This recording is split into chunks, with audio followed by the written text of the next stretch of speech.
నమస్తే, welcome to focus. కష్టం అంటే వారిది మామూలు కష్టం కాదు. కల్తీ విత్తనాలు, నకిలీ పురుగుల మందులు, ఎరువుల కొరత, ప్రకృతి వైపరీత్యాలు. ఇక చేతికి అందిన అరాకురా పంటకు కూడా గిట్టుబాటు ధర దక్కదు. అధికారుల అసమర్థత, దళారుల మాయాజాలం. చివరికి అన్నదాతకు రెక్కల కష్టమే మిగులుతోంది. రైతులు పడుతున్న ఇబ్బందులకు హద్దే లేకుండా పోతోంది. తెలుగు రాష్ట్రాల్లో కర్షకుల కష్టాలపై ఎన్టీవీ స్పెషల్ రిపోర్ట్ చూద్దాం. గుంటూరు పేరు చెప్పగానే గుర్తొచ్చేది మిర్చి. దేశ విదేశాల్లో దీనికి చాలా డిమాండ్ ఉంది. కానీ ఇటీవల కాలంలో ఎదురవుతున్న వరుస నష్టాలతో మిర్చి రైతులు అప్పుల ఊబిలో కూరుకుపోతున్నారు. ఒకవైపు పెట్టుబడి పెరిగిపోతుంటే మరొక వైపు ధరలు పతనమవుతున్నాయి. దీంతో మిర్చి సాగుకు దూరం అవుతున్నాడు రైతు. గుంటూరు జిల్లా అంటే మిర్చి సాగుకు పెట్టింది పేరు. ఎర్ర బంగారంగా పిలిచే గుంటూరు మిర్చిలో ఉన్నంత ఘాటు ఇంకెక్కడి పంటలో కనిపించదు. అందువల్లే దేశ విదేశాల్లో గుంటూరు మిర్చికి డిమాండ్ ఎక్కువ. ఆంధ్రప్రదేశ్లో అత్యధికంగా మిర్చి సాగు చేసేది గుంటూరు జిల్లాలోనే. ముఖ్యంగా పల్నాడు ప్రాంతంలో మిర్చి ఎక్కువగా సాగుతుంది. ఒక్క గుంటూరు జిల్లాలోనే 1,80,000 ఎకరాల్లో మిర్చి సాగు జరుగుతుంది. ఇక గుంటూరు చుట్టుపక్కల కూడా మిర్చి సాగు చేస్తున్నారు. మిర్చి సాగుపై ఇక్కడి రైతులకు పూర్తి అవగాహన ఉంది. అందువల్ల అన్ని రకాలను వెరైటీలను ఇక్కడి రైతులు సాగు చేస్తూ ఉంటారు. స్పెషల్ వెరైటీలైన తేజ, బాడికతో పాటు నెంబర్ల రకం మిర్చి కూడా జిల్లాల్లో సాగు అధికంగా ఉంది. గుంటూరులో పండే తేజ, బాడిగ మిర్చికి విదేశాల్లో కూడా డిమాండ్ ఉంది. మిర్చి పంటను అమ్ముకోవడానికి కూడా ఇది అనువైన ప్రాంతం. ఆసియాలోనే అతిపెద్దదైన మిర్చి యార్డ్ గుంటూరులో ఉంది. అందుకే ఆంధ్రప్రదేశ్తో పాటు తెలంగాణ, తమిళనాడు, కర్ణాటక రైతులు కూడా తాము పండించిన మిర్చి పంటను అమ్మేందుకు ఇక్కడికి తీసుకొస్తూ ఉంటారు. ఇక్కడ వందలాది మంది కమిషన్ ఏజెంట్స్, ఎగుమతిదారులున్నారు. గుంటూరు మిర్చి యార్డులో రోజుకు సగటున 70 నుంచి 80 వేల బస్తాల మిర్చి అమ్మకాలు జరుగుతూ ఉంటాయి. సీజన్లో 1,00,000కు పైగా మిర్చి బస్తాలు యార్డుకొస్తాయి. పెద్ద మొత్తంలో మిర్చి నిల్వ చేసుకునే అవకాశం కూడా ఇక్కడ ఉంది. మిర్చికి ధర తగ్గితే రైతులు పంటలను కోల్డ్ స్టోరేజ్లో నిల్వ చేసుకుంటారు. గుంటూరు మిర్చి యార్డు చుట్టుపక్కల భారీగా కోల్డ్ స్టోరేజ్లున్నాయి. దాదాపు 100కు పైగా కోల్డ్ స్టోరేజ్ల్లో రైతులు తమ పంటను నిల్వ చేసుకుని మంచి ధర వచ్చినప్పుడు అమ్ముకునే అవకాశం కూడా ఉంది. గుంటూరు మిర్చి యార్డ్ నుంచి ఇతర దేశాలకు మిర్చి ఎగుమతి చేస్తూ ఉంటారు exporters. China, Pakistan, Bangladesh, Sri Lanka, Singapore, మలేషియాతో పాటు అమెరికా, యూరప్ దేశాలకు కూడా మిర్చిని ఎగుమతి చేస్తూ ఉంటారు. ఇక మిర్చి సాగు లాభసాటిగా మారడంతో ఎక్కువ మంది రైతులు సాగుపై ఆసక్తి చూపించడానికి ప్రధాన కారణం. గతంలో క్వింటాల్ మిర్చి ధర 10 నుంచి 15 వేలు ఉండేది. తర్వాత మిర్చి ధరలు పెరుగుతూ పోయాయి. దీంతో క్వింటాల్ మిర్చి ధర గరిష్టంగా 25,000 వరకు వెళ్లింది. దీంతో మిర్చి సాగు చేసిన రైతులకు కూడా మంచి లాభాలొచ్చాయి. దీంతో గుంటూరు జిల్లాలో మిర్చి సాగు మరింత పెరిగింది. 3 ఏళ్లుగా మిర్చి రైతులకు కలిసి రావడం లేదు. ఒకవైపు ధరలు తగ్గుతుంటే మరోవైపు పెట్టుబడులు పెరిగిపోతున్నాయి. గతంలో తేజ, బాడిక వంటి స్పెషల్ వెరైటీ ధరలు క్వింటాల్ 25,000 వరకు పలికింది. నెంబర్లు, సాధారణ రకం మిర్చి కూడా 20,000 రూపాయల వరకు వెళ్లింది. దీంతో మిర్చి రైతులు లాభాలు కళ్లజూశారు. అయితే 3 ఏళ్లుగా ధరలు దిగి వస్తున్నాయి. సాధారణ మిర్చితో పాటు స్పెషల్ వెరైటీల మిర్చి ధరలు పతనమవుతున్నాయి.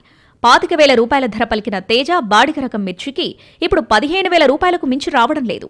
సాధారణ రకాల ధర సగానికి పడిపోయింది. క్వింటాల్ 10,000 రూపాయలకు మించి ధర రావడం లేదు. కూలీలు 1,50,000 నుంచి 1,50,000 వస్తుంది ఖర్చు. ఇంకా మాకు పంట దిగుబడి తగ్గింది, పంట క్రాప్ తగ్గిపోయింది. గిట్టుబాటు కావడంలే. మిరపలు వేయడం తగ్గించేస్తున్నాం. మేము 10 ఎకరాలు వేస్తున్నాము, 1 ఎకరా 2 ఎకరాలకు వచ్చినాం. అది పరిస్థితి రైతులకు ఇబ్బంది అయిన పని ఉంది. గిట్టుబాటు కావడంలే, ఈడ రేట్లు లేవు. ఇంతకుముందు 25,000 34 అమ్ముతుండే, ఇప్పుడు వచ్చేసి 120, 12,000 అట్లా అమ్మితే మాకు గిట్టుబాటు కావడం లేదు. ఓవైపు ధరలు పతనమవుతుంటే మరోవైపు పెట్టుబడులు, ఇతర ఖర్చులు పెరిగిపోతున్నాయి. ఇది మిర్చి రైతులకు మరింత ఇబ్బందికరంగా మారింది. గతంలో ఎకరా మిర్చి సాగు చేసేందుకు 50,000 నుంచి 80,000 రూపాయల ఖర్చయ్యేది. కానీ ఇప్పుడు ఎకరా మిర్చి సాగుకు 1,50,000 నుంచి 2,00,000 రూపాయలు ఖర్చవుతుంది. విత్తనాల దగ్గర నుంచి ఎరువులు, పురుగుల మందుల వరకు ధరలు భారీగా పెరిగాయి. దీంతో రైతులకు మిర్చి సాగు ఖర్చు రెట్టింపైంది. మిర్చి కోతలకు ఖర్చు విపరీతంగా పెరిగిపోయింది. ఇది రైతులకు ఇబ్బందికరంగా మారింది. క్వింటాల్ మిర్చి కోయడానికి 10 మంది కూలీలు అవసరమవుతారు. గతంలో మిర్చి కోతలకు వచ్చే కూలీలకు 200 నుంచి 300 రూపాయలు ఇచ్చేవారు. కానీ ఇప్పుడు 500 రూపాయలు ఇస్తే తప్ప కూలీలు రావడం లేదు. ఇది రైతులకు భారంగా మారింది.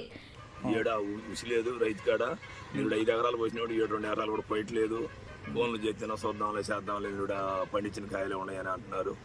అవి అమ్ముడు బాగాలేదు అంటున్నారు. అట్లా ఉంది ప్రదేశం. ఏడుకచ్చి కష్టంగా ఉంది, ఖర్చు పరిస్థితి లేదు. మిర్చి పంటకు సోకే తెగుళ్లు కూడా పెట్టుబడులు పెరగడానికి ఒక కారణం. నల్లతామర తెగులును కట్టడి చేయడానికి పురుగు మందులు ఎక్కువగా వాడాల్సి వచ్చింది. దీంతో పెట్టుబడులు పెరిగిపోయాయి. వచ్చేసి కోల్డ్ స్టోరేజ్లో పెట్టాము లాస్ట్ ఇయర్. మనం 9,000 10,000 నుంచి 9,000 అమ్ముకోవాల్సి వచ్చింది పరిస్థితి. అయితే నాకు ఎకరానికి వచ్చేసి 2 లక్షల రూపాయలు ఖర్చు వచ్చిందండి. పాతకూలు అయితే ఏమి, పురుగు మందులు అయితే ఏమి, నెక్స్ట్ వచ్చేసి ఫర్టిలైజర్స్ అయితే ఏమి, ఏ అయితే నాకు 2 లక్షల రూపాయలు ఖర్చు వచ్చింది ఎకరానికి వచ్చేసి. ఇప్పుడు ఎకరానికి నాకు దిగుబడి వచ్చేసి ఏమో 20 క్వింటాలు అట్లా వచ్చిందండి. ఎకరానికి వచ్చిన దిగుబడికి వచ్చిన ఖర్చు చూసుకుంటే 2 బ్యాలెన్స్ అవుతుంది, కానీ మనకి మిగిలే పరిస్థితి లేదండి రైతుకి. గతంలో 20,000 అట్లా అమ్మిందండి. ఈ రోజు వచ్చేసేమో 9,000 10,000 రేటు ఉంది.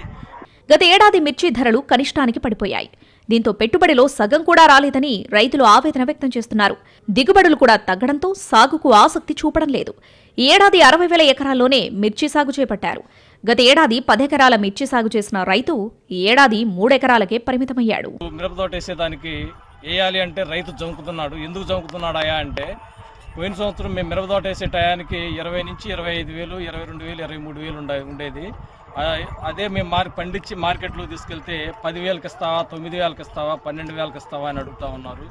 ఇదే రకంగా కనుక మిరపతోటలు వేసే వాళ్ళందరూ ఇట్లాగే కొనసాగితే ఈ రేట్లు రెండోసారికి వేసేదానికి భయపడతారండి. మేము ఒకసారి మిరపతోట వేసేదానికి ఒక 50,000 ఖర్చు వస్తుంది. అదేవిధంగా మందులు, ఈ లేబర్ ఛార్జీ అన్నీ చూసుకుంటే 2 లక్షల వరకు వస్తుందండి. ఈ 10,000, 5,000 ఇస్తావా, 3,000 ఇస్తావా, తాలుగాయలు మరి 3,000, గతంతో 15,000 అమ్మారు తాలుగాయలు. ఇప్పుడు తాలుగాయలు 3,000 ఇస్తావా అన్నారు. ఎర్రగాయలు 15,000 అమ్మట్లేదు, 10,000కి అమ్ముకొని వచ్చామండి మొన్న లాస్ట్ పోయినసారి. ఈ సంవత్సరం వేద్దామంటే 1 ఎకరం మిరపతోట వేసేటప్పటికి మా ఇంట్లో వాళ్ళు కూడా వద్దులే అని చెప్పేస్తున్నారు. ఇంకా మిరపతోటలు వేసే పరిస్థితి అయితే ఉండదండి. మిర్చి రైతులు నష్టపోతున్నా ప్రభుత్వం ఆదుకునే చర్యలు చేపట్టలేదనే విమర్శలు వినిపిస్తున్నాయి. ఈ కారణంగానే మిర్చికి కేర్ ఆఫ్ అడ్రస్ అయిన గుంటూరు జిల్లాలో మిర్చి సాగు విస్తీర్ణం సగానికి సగం పడిపోయిందనే అభిప్రాయం వ్యక్తమవుతుంది. ఇదే పరిస్థితి కొనసాగితే మిర్చి పంటకు పెట్టింది పేరైన గుంటూరు ఆ ప్రాభవాన్ని కోల్పోతుందనే అభిప్రాయం వ్యక్తమవుతుంది. 2 ఏళ్ల క్రితం రికార్డు స్థాయిలో ధర పలికిన మిర్చి ఇప్పుడు నేల చూపులు చూస్తోంది. ధర అంతకంతకు పడిపోతోంది. పెట్టుబడులు ఎక్కువ, కష్టమంతా రైతులదే. ఫలితాన్ని నిర్ణయించేది మాత్రం దళార్లు, వ్యాపారులు. దీంతో గిట్టుబాటు కాని మిర్చి జోలికి వెళ్లబోమంటున్నారు రైతన్నలు. 2023 మార్చి 21 ఖమ్మం వ్యవసాయ మార్కెట్లో మిర్చి రికార్డు ధర పలికిన రోజది. తేజ రకం మిర్చి క్వింటాల్ 25,550 రూపాయలకు అమ్ముడైంది. రైతుల్లో ఆనందం, ప్రభుత్వంలో ఉత్సాహం వెల్లివిరిసింది. ఖమ్మం మార్కెట్ ని అంతర్జాతీయ మిర్చి హబ్ గా అభివృద్ధి చేస్తామన్నారు అప్పటి మంత్రి పువ్వాడ అజయ్ కుమార్. ఏడాది తిరిగేసరికి సీన్ రివర్స్ అయింది. బంగారం ధరలు పైపైకి వెళ్తుంటే ఎర్ర బంగారంగా పిలిచే మిర్చి ధర మాత్రం అధపాతాళానికి పడిపోయాయి. మిర్చి వేయాలంటే భయపడే పరిస్థితులు దాపురించాయి. పెట్టుబడులు ఎక్కువైనాయి. ఎకరానికి వచ్చేసి మినిమం 2 లక్షల 3 లక్షలు కటింగ్ అయితే, మందులు అయితే, పురుగు మందులు అయితే, పై మందులు అయితే, ఏదైనా A to Z 2.5-3 లక్షలు వస్తుంది. అది బండేసరికి చేతికి వచ్చేసరికి మార్కెట్ డౌన్ అయింది. దానివల్ల మిర్చి రైతులు ఈ సంవత్సరానికి కనీసం 40% కూడా వేసే పరిస్థితి లేదు, వేయలేదు. అవుతే మిగతా ఎక్కువ స్వభావాలు, జామాయిలు, సర్వేలే దాని మీద దృష్టి సాధించారు. తెలుగు రాష్ట్రాలతో పాటు పొరుగున గల కర్ణాటక, మహారాష్ట్రలో మిర్చి సాగు జరుగుతుంది. ఏపీలోని గుంటూరు జిల్లా, దాని పరిసరాల్లో మిర్చి సాగు ఎక్కువగా జరుగుతుంది. తర్వాత మిర్చిని అధికంగా పండించే ప్రాంతాల్లో ఖమ్మం, వరంగల్ జిల్లాలున్నాయి. తెలంగాణలో ఒకానొక దశలో 4 లక్షల ఎకరాల వరకు మిర్చి సాగు అయ్యేది. ఉమ్మడి ఖమ్మం జిల్లాలో 1,50,000 ఎకరాల్లో మిర్చి వేసేవారు. ఇక్కడ పండిన మిర్చి విదేశాలకు ఎగుమతయ్యేది. ఒక మొక్కను నాటు పెట్టడానికి 2.5 రూపాయలు ఖర్చు అవుతుంది. అట్లాగనే దాంట్లో పురుగు మందులు, ఎరువులు ఇంతకు ముందు లెక్క లేవు. చాలా ఎక్కువ ఖరీదైనటువంటి పరిస్థితుల్లో రైతులు వాడాల్సినటువంటి పరిస్థితి వస్తుంది. కూలీలు కూడా దొరికేటువంటి పరిస్థితి కనపడటం లేదు. ఇతర రాష్ట్రాలైనటువంటి ఒడిశా, ఛత్తీస్గఢ్, మహారాష్ట్ర నుంచి కూలీలను తీసుకొచ్చి వాటన్నిటిని కూడా సేకరించడం కోసం, ఒక క్వింటాలు ఏరటం కోసమే మిర్చికి 6-7 రూపాయలు ఖర్చు అవుతూ ఉంది. ఈ ఉత్పత్తి క్రమంలో మిర్చి పంటని కనీసం ఒక క్వింటాల్ మిర్చిని ఉత్పత్తి చేయడం కోసం 15-14 రూపాయలు ఖర్చు అయ్యేటువంటి పరిస్థితి వస్తూ ఉంది. మిర్చిలో తేజ రకానికి విదేశాల్లో ఎక్కువ డిమాండ్ ఉంది. దీంతో ఎక్కువ మంది ఈ రకాన్నే పండిస్తున్నారు. గుంటూరు పరిసర ప్రాంతాలతో పాటు కర్ణాటక, మహారాష్ట్ర రైతులు కూడా తేజ రకం మిర్చినే పండిస్తున్నారు. ప్రస్తుతం అంతర్జాతీయంగా మిర్చికి డిమాండ్ తగ్గింది. దీంతో ఎగుమతులు తగ్గాయి. ఎక్కువ మంది రైతులు పండిస్తూ ఉండటం వల్ల తేజ రకం మిర్చి ధర అమాంతం పడిపోయింది. క్వింటాల్ 13,000 రూపాయలకు మించి ధర రావటం లేదు. కోల్డ్ స్టోరేజ్ లో మిర్చి 15,000 రూపాయలు పలుకుతోంది. ధర దారుణంగా పడిపోవడంతో మిర్చి పంట వేయకూడదని నిశ్చయించుకుంటున్నారు రైతులు. 24 వ్యవసాయ సీజన్లో క్వింటా మిర్చి 23,000 నుంచి 25,000 రూపాయలకు రైతులు అమ్ముకున్నారు. తక్కువ 18,000-19,000 రూపాయలకు కూడా అమ్మినటువంటి పరిస్థితి ఉంది. 24-25 సీజన్ నుంచి గత 24-25 ఇప్పుడు నడిచే సీజన్ కూడా చూస్తే ధర మాత్రం 10,000-11,000 రూపాయలు మాత్రమే ఉంది. కోల్డ్ స్టోరేజ్ లో ఏసీ గోడౌన్లో పెట్టినటువంటి మాత్రం 14,500 15,000 రూపాయల వరకు మార్కెట్ లో ధర. 2 ఏళ్ల క్రితం మిర్చి రికార్డు స్థాయిలో ధర పలకడంతో సుమారు 8 లక్షల క్వింటాళ్లను కోల్డ్ స్టోరేజెస్ లో భద్రపరిచారు వ్యాపారులు. ధర మరింత పెరుగుతుందని ఆశించి భంగపడ్డారు. సగటున క్వింటాల్కి 5,000 రూపాయల చొప్పున 400 కోట్ల రూపాయలు నష్టపోయారు. మిర్చి రైతు నష్టపోకుండా కేంద్ర రాష్ట్ర ప్రభుత్వాలు చర్యలు తీసుకోవాలనే డిమాండ్స్ వినిపిస్తున్నాయి. వాతావరణ పరిస్థితులు ఉన్నా గానీ సరైనటువంటి పంట పండినప్పటికి కూడా గిట్టుబాటు ధర అనేటువంటిది లేకపోవడం రైతులకి చాలా ఆందోళనకరంగా ఉంది. వాస్తవంగా అయితే పోయిన సంవత్సరం ఒక్కొక్కళ్ళు 25 నుంచి 30 క్వింటాల వరకు పంట తీసినప్పటికీ సరైనటువంటి గిట్టుబాటు ధర లేక రైతులు అప్పుల పాలు కావడం అనేటువంటిది జరుగుతూ ఉంది. ఖమ్మం జిల్లా ముదిగొండ, మహబూబాబాద్ సమీపంలోని మన్నెగూడెం, హైదరాబాద్ లోని సాగర్ రోడ్, ఏపీలోని ఒంగోలులో తేజ మిరప నుంచి ఆయిల్ తయారు చేసే మిల్లులున్నాయి. 6-7 ఏళ్లుగా ఈ మిల్లులు తేజ మిరపను కొంటున్నాయి. అయితే గత ఏడాది ధర ఎక్కువగా ఉండటంతో ప్రత్యామ్నాయంగా కర్ణాటక నుంచి మిరప తీసుకొచ్చారు. ఖమ్మంతో పోల్చితే క్వింటాల్పై 3,000 తక్కువగా లభిస్తుండటంతో అక్కడి నుంచే పెద్ద మొత్తంలో కొనటం ప్రారంభించారు. దీంతో ఖమ్మం మార్కెట్లో గల సుమారు 10 లక్షల బస్తాల మిర్చిని కొనే నాదుడే లేకుండా పోయాడు. ఆశించడానికి లేదు, పంటలు అది దిగుబడి సరిగా రాలేదు. ఈ రేట్లు కూడా బాగా పతనం అయిపోయినాయి. దానివల్ల బాగా నష్టాలు జరుగుతున్నాయి. దీనికి ప్రభుత్వం ఏదన్నా చర్య తీసుకోవాలి. అంతర్జాతీయంగా డిమాండ్ ఉన్న తేజ రకం మిరప చైనాకు పెద్ద మొత్తంలో ఎగుమతి అయ్యేది. అయితే తేజ రకానికి దగ్గరగా ఉండే మిర్చిని తయారు చేయడంలో చైనా విజయం సాధించింది. ఈ ఏడాది అక్కడి రైతులు పెద్ద మొత్తంలో దానిని పండించారు. ఫలితంగా మన దేశం నుంచి చైనాకు మిర్చి ఎగుమతులు అనూహ్యంగా తగ్గిపోయాయి. మిర్చి ధర పడిపోవడంతో సాగుకు ఆసక్తి చూపడం లేదు రైతులు. ఖమ్మం జిల్లాలో గతేడాది 1,00,000 ఎకరాల్లో మిర్చి సాగు జరిగితే ఈ ఏడాది అది 60,000 ఎకరాలకు పడిపోయింది. మిర్చికి బదులు ప్రత్తి సాగు చేస్తున్నారు రైతులు. ఈ సంవత్సరము మిరప సాగు అనేది ఏరియాను తగ్గడం జరిగింది.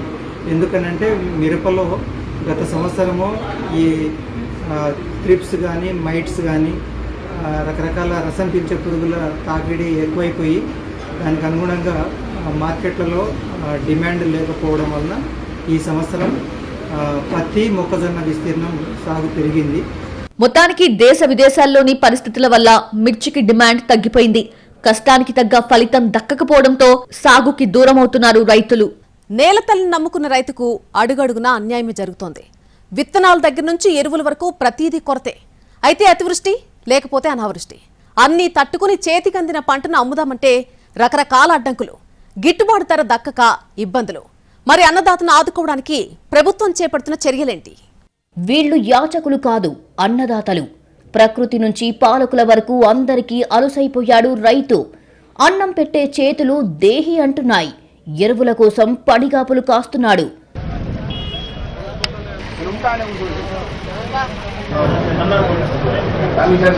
ఓవైపు ప్రకృతి పగబడుతుంది, మరోవైపు పాలకులు పట్టించుకోరు. అవును, రెక్కల కష్టాన్ని నమ్ముకున్న రైతుకు ఫలితం దక్కడం లేదు. ఇదిగో ఇక్కడ గుమ్మిగూడిన వాళ్లంతా దేనికోసం ఎగబడుతున్నారో తెలుసా? ఎరువుల కోసం. ఇప్పటి వరకు పసిపాపలా కాపాడుకుంటూ వస్తున్న పంటలకు వేయడానికి ఎరువుల కోసం పడుతున్న అవస్థలివి. ఇప్పటికీ ఆలస్యమయ్యిందని, మరింత ఆలస్యమైతే ఇంతవరకు పడ్డ శ్రమ, పెట్టిన ఖర్చు మొత్తం వృధా అవుతుందంటున్నారు రైతు. ఉమ్మడి ఆదిలాబాద్ జిల్లాలో కనిపించిన దృశ్యాలేవి. ఇక్కడే కాదు, తెలుగు రాష్ట్రాల్లో ఎక్కడ చూసినా ఇలాంటి దృశ్యాలు సర్వసాధారణమైపోయాయి. యూరియా కోసం రైతులకు ఇక్కట్లు తప్పడం లేదు. సోయా పంట పోయిందే, కంది, జొన్నలకు కాలం కలిసి రాలేదు. మొక్కజొన్న మొహం చాటేసిందే. ఇక మిగిలింది వరి, పత్తి. అయితే తెల్ల బంగారం పండించే రైతు మొహం పాలిపోతుంది. వానల వల్ల తీవ్రంగా నష్టపోయాడు. దిగుబడి అనేది ఎంత అనేది అంచనా వేయలేని పరిస్థితిలో ఉన్నది. ఒక చెట్టుకు 3, 4, 5 కాయలే ఉన్నాయి. ఏ కొందరియో ఉండి ఉండొచ్చు, 15-20 కాయ ఉండి ఉండొచ్చు. కానీ సరే కాయ కులిపోవడం అనేది ఎక్కువ జరుగుతుంది సార్. ఈ వర్షాలతోటి బాగా ఇబ్బందికరంగా ఉంది సార్. పత్తి మాత్రం బాగా ఇబ్బందికరంగా ఉంది సార్. నష్టానికి ఏం పరిహారం ఏం లేదు. సీజన్ ఆరంభంలో వర్షాలు లేవు. దీంతో రైతులు ఇబ్బంది పడ్డారు. కింద మీద పడి పంటలను కాపాడుకున్నారు. తీరా పంట చేతికొచ్చే సమయానికి భారీ వర్షాలు వచ్చాయి. వరదలకు పంటలు నాశనమయ్యాయి. అనావృష్టితోని రైతులకు మా పెట్టిన పెట్టుబడులుగా వెళ్తాయని మేము అనుకుంటున్నాము. ఎందుకంటే కొన్ని జౌకులు బట్టి ఎండిపోయినాయి. ఒక 20,000 ఎకరాలు గంగ గొడకపోయినాయి.